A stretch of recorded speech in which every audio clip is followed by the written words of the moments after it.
안녕하세요, 선생님들. 오늘은 네 번째 근막 강의입니다. 이제 그동안 근막의 개념과 역할을 하나씩 살펴봤는데요.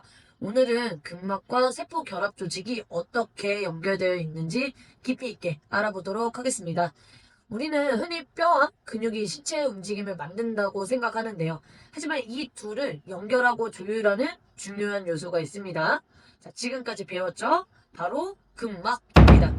이제 근막에 대한 연구는 점점 늘어나고 있는데 아직도 많은 사람들은 신체 움직임을 각각의 근육 작용으로만 이해하는 경향이 있습니다. 하지만 실제로 몸의 어느 한 부분이 움직이면 그 움직임은 몸 전체로 전달되는데요. 이 흐름을 연결하고 조율하는 핵심 요소가 바로 근막입니다. 이제 슐츠 박사와 파이티스 박사는 기존 해부학이 몸을 마치 기계처럼 분절적으로 설명한다고 지적했는데요.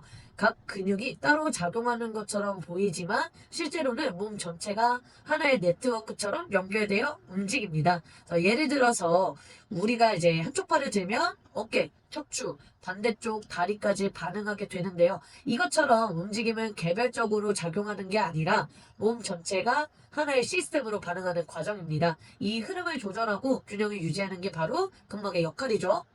이제 근막이 하는 세 가지 이제 핵심 역할에 대해서 자세하게 알아보도록 할 건데요.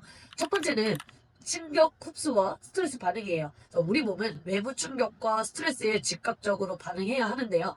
예를 들어서 점프를 하고 착지를 할 때 근막은 충격을 흡수하고 에너지를 분산시켜서 관절과 근육을 보호합니다. 근데 근막이 제대로 기능하지 않게 된다면 특정 부위에 부담이 좀 집중이 되면서 부상의 위험이 커질 수 있죠.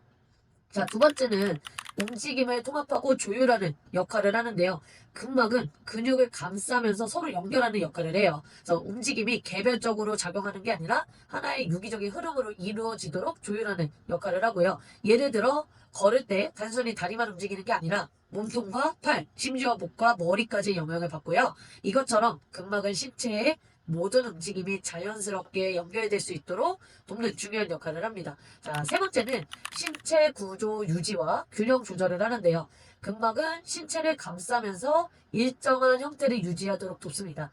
하지만 특정 부위에 근막이 뻣뻣해지거나 유착이 생기면 신체의 균형이 깨지고 움직임이 제한될 수 있죠. 그래서 예를 들어 오랜 시간 같은 자세를 유지하며 특정 부위의 근막이 좀 뻣뻣해지고 단단해지면서 이로 인해서 신체 정렬이 흐트러질 수 있습니다. 이게 이제 만성적인 자세와 좀 불균형과 이제 통증의 원인이 될 수 있죠. 근막은 단순한 이제 보호막이 아니라 신체 구조를 지탱하기도 하고 움직임을 조절하는 중요한 조직이죠.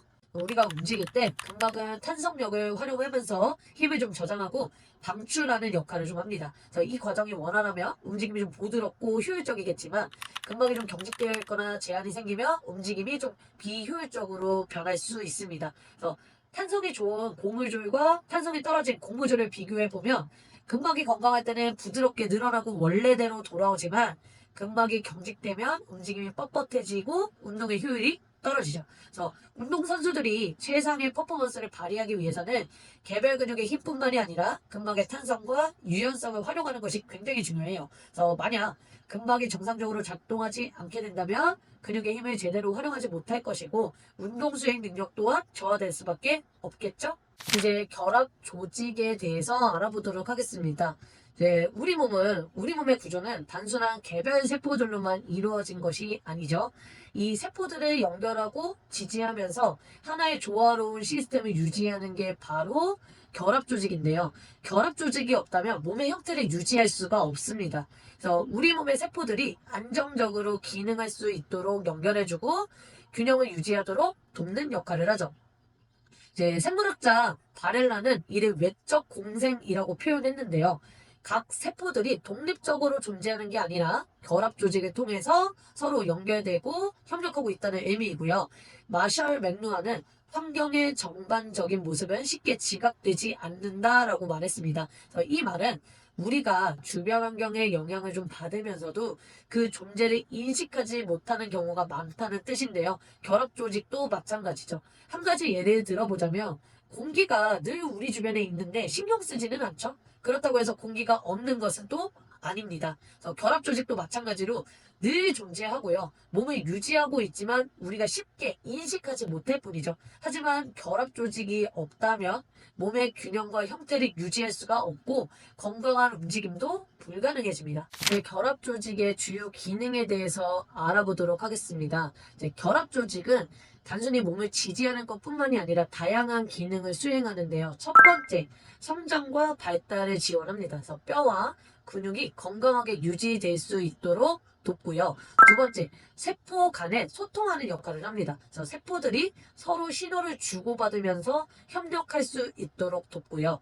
세 번째, 면역 및 방어 기능을 합니다. 외부의 병원균이나 독소로부터 몸을 보호하는 역할도 하고요. 이 부분은 이후에 더 자세하게 다룰 예정입니다. 그래서 결합 조직이 우리 몸을 하나로 연결하고 보호하는 중요한 역할을 한다는 것을 알게 되었고요. 하지만 결합 조직만으로는 우리 몸이 정상적으로 기능할 수는 없습니다. 그래서 결합 조직과 함께 작용하는 다양한 세포들이 존재하고 각 세포들은 각자의 역할을 수행하면서도 서로 긴밀하게 협력하고 있습니다. 그렇다면 우리 몸을 구성하는 세포들은 어떤 종류가 있으며 각각 어떤 기능을 하는지 알아보도록 하겠습니다.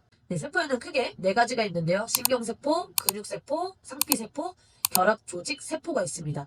네, 첫 번째 신경세포는 신호 전달을 해주는 역할을 하는데요. 그래서 우리가 뜨거운 물체를 만지며 뜨겁다라는 신호를 보내서 손을 재빨리 떼도록 하죠. 자, 두 번째는 근육세포입니다. 움직임을 조절하는 역할을 하고요.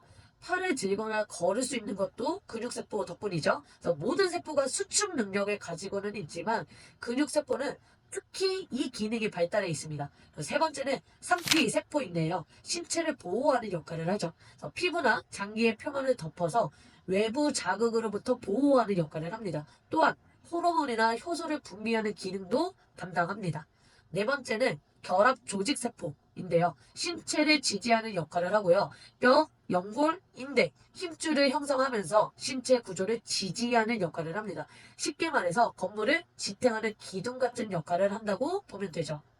이제 결합 조직을 구성하는 중요한 요소인 세포의 기질에 대해서 알아보도록 하겠습니다. 우리 몸의 결합 조직은 단순히 세포들만으로 이루어진 것이 아닙니다. 이제 세포들 사이에는 다양한 물질들이 존재하고요. 이 물질들이 서로 연결되고 결합하면서 우리 몸의 구조를 유지하는 중요한 역할을 합니다. 이때 핵심적인 역할을 하는 것이 바로 세포의 기질인데요. 세포의 기질은 단순히 공간을 채우는 물질이 아니라 몸을 지지하고 충격을 흡수하며 세포들이 부착하고 이동할 수 있도록 돕는 기본 틀을 형성하는 요소입니다. 그레이에브학에서는 세포의 기질을 이렇게 설명하는데요. 결합 조직에 있는 모든 세포 외 물질을 포함하는 복합체 시스템. 쉽게 말해서 세포의 기질은 단백질 원섬유, 구조를 지탱하는 섬유와 물을 끌어들이는 단백질 및 탄수화물로 이루어진 복합체입니다. 그래서 이것이 하는 역할은 크게 세 가지인데요. 첫 번째는 신체의 형태를 유지하고요. 세포들이 흩어지지 않고 제자리를 유지할 수 있도록 도우며 몸을 하나의 구조로 유지하는 지지대 역할을 하고요. 두 번째는 충격 흡수와 스트레스 분산인데요. 움직임이나 중력으로 인해 물리적 스트레스를 효과적으로 흡수하고 분산합니다. 이 덕분에 관절과 연부 조직이 외부 충격으로부터 보호된다라고 생각하시면 됩니다. 그리고 세 번째는 세포의 이동과 부착을 지원해 주는데요. 세포들이 필요한 위치에 안정적으로 자리 잡을 수 있도록 돕고요. 새로운 세포들이 이동하고 성장할 수 있는 환경을 제공합니다. 세포의 기질을 구성하는 핵심 요소는 크게 섬유성 단백질과 기저물질로 나뉩니다. 이 섬유성 단백질은 몸을 지탱하고 연결하는 역할을 하는데요. 대표적인 단백질 세 가지를 살펴보도록 하겠습니다. 이제 첫 번째는 콜라겐이죠. 우리 몸에서 가장 풍부한 단백질이고요. 뼈, 힘줄, 피부, 연골 등에 존재하고 구조적인 안정성을 좀 제공합니다. 그리고 신체의 견고한 프레임을 형성하고요. 28가지의 종류가 존재합니다. 네, 두 번째는 엘라스틴이고요. 엘라스틴은 탄력성을 담당하는 단백질이에요. 그래서 피부, 인대, 혈관벽에 존재하고요. 신체 조직이 원래 형태로 되돌아갈 수 있도록 돕습니다. 예를 들어서 피부를 손가락으로 잡아당겼다가 놓으면 다시 원래대로 돌아가죠. 이게 바로 엘라스틴의 역할입니다. 세 번째는 망상섬유인데요. 조직을 미세하게 연결하는 섬유이고요. 미성숙한 형태의 콜라겐이며 주로 이제 배아 시기에 존재하고요. 이후에는 대부분 콜라겐으로 대체됩니다. 그래서 신체 조직을 보다 정교하게 연결하는 역할을 합니다. 이제 기저물질에 대해서 알아보자면 기저물질은 단순한 이제 액체가 아닌 우리 몸의 세포 사이에서 젤 형태의 물질로 존재하고요. 단순히 이제 공간을 채우는 게 아니라 중요한 기능을 수행합니다. 이 물질은 세포 간 공간을 채우면서 수분을 유지하고 대사산물과 영양분을 이동시키는 역할을 하는데요. 쉽게 말해서 세포들이 살아가기 위한 환경을 조절하는 핵심 요소라고 볼 수 있어요. 예를 들어서 스폰지를 떠올려 보면 물이 잘 흡수된 스폰지는 부드럽고 탄성이 있지만 건조해지면 딱딱하고 푸석푸석해지죠. 그래서 기조물질도 이와 좀 비슷한 역할을 하는데요. 수분을 유지하면서 조직이 부드럽고 건강한 상태를 유지하지만 수분이 만약 부족하게 되면 조직이 경직되고 기능이 저하됩니다. 그렇다면 이 기저물질을 구성하는 주요 요소 두 가지를 좀 알아보도록 하겠습니다. 이제 기저물질을 구성하는 주요 요소 두 가지. 첫 번째는 글리코사미노글리칸인데요. 이제 글리코사미노글리칸은 물과 결합하는 능력이 뛰어난 다당류 사슬입니다. 이제 결합 조직의 제 상태를 유지하는 중요한 성분이고요. 세포 간 공간에 수분을 유지하고 조직을 부드럽게 만드는 역할을 합니다. 예를 들어서 글리코사미노글리칸이 부족하게 되면 연골이 건조해지고 마찰이 심해져서 관절이 뻣뻣해지고 쉽게 손상될 수 있습니다. 이제 그 중에서도 대표적인 두 가지를 살펴보도록 하겠습니다. 이제 첫 번째는 히알루론산이고요. 두 번째는 콘드로이트 황상염인데요. 이제 히알루론산은 피부 보습과 관절 윤활을 돕는 핵심 성분이고요. 세포 간의 수분을 유지하고 조직을 유연하게 만드는 역할을 합니다. 자, 두 번째, 콘드로이트 황상염은 연골 건강 유지에 중요한 역할을 하고요. 물을 끌어당겨서 연골이 탄력을 유지할 수 있도록 돕습니다. 그래서 예를 들어 히알루론산이 풍부한 피부는 촉촉하고 탄력이 있고요. 콘드로이트 황상염이 풍부한 연골은 충격을 효과적으로 흡수할 수 있겠죠? 이제 프로테오글리칸에 대해서 알아보도록 하겠습니다. 발음이 굉장히 어렵네요. 이 프로테오글리칸은 글리코사미노글리칸이 단백질과 결합한 거대한 분자입니다. 그래서 쉽게 말해서 글리코사미노글리칸이 조직에 단단히 자리 잡을 수 있도록 도와주는 구조물이라고 할 수 있습니다. 그래서 이 성분은 세포 주위를 감싸면서 충격을 흡수하고 세포 간 신호 전달을 돕는 역할을 합니다. 특히 연골과 같은 조직에서는 쿠션 역할을 하고요. 관절이 부드럽게 움직일 수 있도록 도와줍니다. 예를 들어서 점프하고 착지할 때 연골 속의 프로테오글리칸이 충격을 흡수해서 관절이 손상되지 않도록 보호해주는 역할을 하죠. 이제 기저물질에는 단순히 젤 형태의 성분들만 있는 게 아니라 결합 조직을 형성하고 유지하는 데 중요한 단백질과 세포들도 포함되어 있습니다. 이제 첫 번째는 섬유아세포이고요. 두 번째는 타이프로넥틴이고요. 세 번째는 라미닌입니다. 이제 섬유아세포는 결합 조직을 형성하는 주요한 세포고요. 콜라겐, 엘라스틴과 같은 구조 단백질을 생성합니다. 예를 들어서 상처가 났을 때 섬유아세포가 활성화되면서 콜라겐을 생성하고 조직을 재생하는 역할을 하죠. 이제 파이브로넥틴은 세포의 부착과 이동을 촉진하는 단백질인데 세포들이 서로 연결될 수 있도록 돕는 역할을 합니다. 그리고 라미닌은 조직의 안정성을 유지하는 역할을 하고요. 세포들이 제 자리를 유지할 수 있도록 돕는 구조 단백질입니다.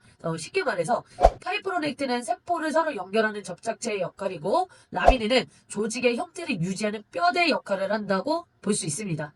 지금까지 우리는 근막과 결합 조직, 기저물질, 그리고 세포의 기질의 역할에 대해서 좀 깊이 있게 살펴봤고요. 처음에는 조금 생소하고 복잡해 보일 수도 있지만 결국 이 모든 요소들은 우리 몸이 하나의 유기적인 시스템으로 가능하도록 돕는 중요한 역할을 합니다. 그래서 정리를 해보자면 근막은 단순한 보호막이 아니라 신체의 움직임을 조율하고 균형을 유지하는 중요한 조직이고요. 결합 조직은 몸을 지탱하고 세포들을 연결하면서 건강한 기능을 유지하도록 돕는 역할을 하죠. 그리고 기저물질은 세포 간 환경을 조절하고 조직이 유연성과 탄력을 가질 수 있도록 하고 세포의 기질 ECM은 신체의 모든 부분을 하나로 연결하는 거대한 네트워크로서 세포 간 소통과 조직의 구조적 안정성을 유지하는 핵심 역할을 합니다. 이제 우리가 단순히 뼈와 근육만을 보는 게 아니라 그 속에서 끊임없이 작용하는 근막과 결합 조직의 역할을 좀 이해해 보는 것이 굉장히 중요하고요. 이런 개념을 알고 있으면 단순한 움직임도 좀 다르게 보일 수 있고 신체를 바라보는 시각도 더욱 깊어질 수 있죠. 이제 앞으로 강의에서도 이 개념들을 어떻게 실전에서 좀 활용할 수 있는지, 그리고 신체 움직임과 재활운동 수행에 어떻게 좀 적용할 수 있는지도 같이 꼼꼼하게 살펴볼 예정이고요. 오늘 강의는 여기까지 하도록 하겠습니다. 여기까지 함께 해주셔서 감사합니다.